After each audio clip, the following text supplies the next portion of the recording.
ছোটবেলা থেকেই আমরা লসাগু এবং গসাগু করা শিখেছি, কিন্তু অনার্স মাস্টার্স পাস করেও অনেকেও ঠিকমতো লসাগু অথবা গসাগু করতে পারি না। তো আজকের ভিডিওতে আমরা কিভাবে লসাগু এবং গসাগু করতে হয় একটি মাত্র উদাহরণের মাধ্যমে সম্পূর্ণ বিষয়টা ক্লিয়ার হব। তো চলুন শুরু করা যাক। আমরা 28, 48, 72 এর গসাগু বের করব, আবার 28, 48, 72 এর লসাগু বের করব। একই সংখ্যা যদি আমরা লসাগু এবং গসাগু বের করি তাহলে পার্থক্যটা বুঝতে পারবো। তো চলুন শুরু করা যাক।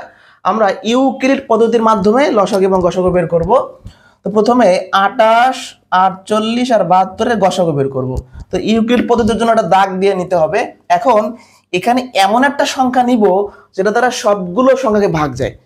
গসাগুর ক্ষেত্রে সবগুলো সংখ্যাকে ভাগ যাইতে হবে এমন সংখ্যা নিতে হবে। তো 2 দিয়ে ভাগ যায়, কত? 14, 24, 72 দিয়ে ভাগ করলে 36। এবার আবার এমন একটা সংখ্যা নিতে হবে যেটা দ্বারা সবগুলোকে যায়। গসাগু মানে সবগুলোকে যাইতে হবে।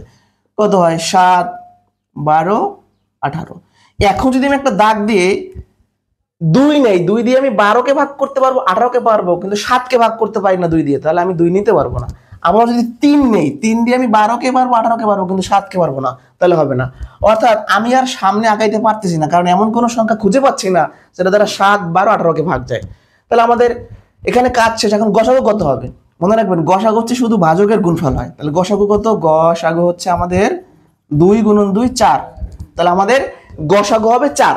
তাহলে কি দেখলাম এখানে? যে গসাগুর ক্ষেত্রে সবগুলো সংখ্যাকে ভাগ যাইতে হয়, না হলে হয় না। আর শুধু ভাজকের গুণফল হচ্ছে গসাগু। এবার আমরা একই সংখ্যার লসাগু বের করব।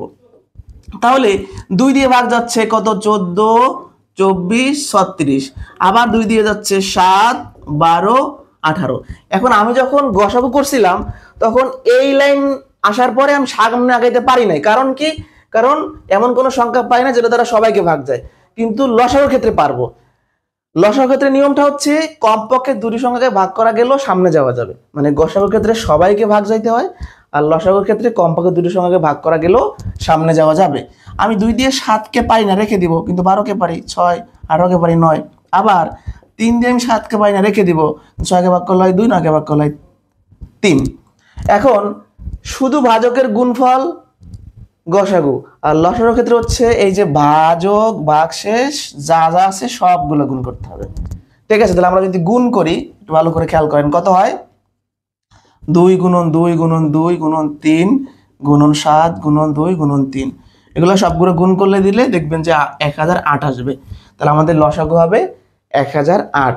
তাহলে আমরা দেখতে পেলাম যে 2টা পার্থক্য এখানে আছে। একটা হলো গসাগুর ক্ষেত্রে সবগুলা সংখ্যাকে ভাগ যেতে হবে, আর লসাগুর ক্ষেত্রে কমপক্ষে 2টি সংখ্যাকে ভাগ করা গেলেও হবে।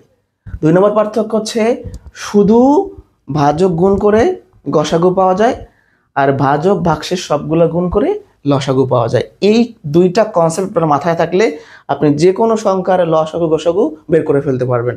ভিডিওটি কেমন লেগেছে অবশ্যই জানাবেন। আর আমাদের 0 থেকে জব গণিত প্রস্তুতির অনলাইন কোর্স এভাবে বেসিক সহ শেখানো হয়। যারা শুধু যোগ বিয়োগ পারেন আর কিছু পারেন না, তারা আমাদের কোর্সটা করলে পারবেন।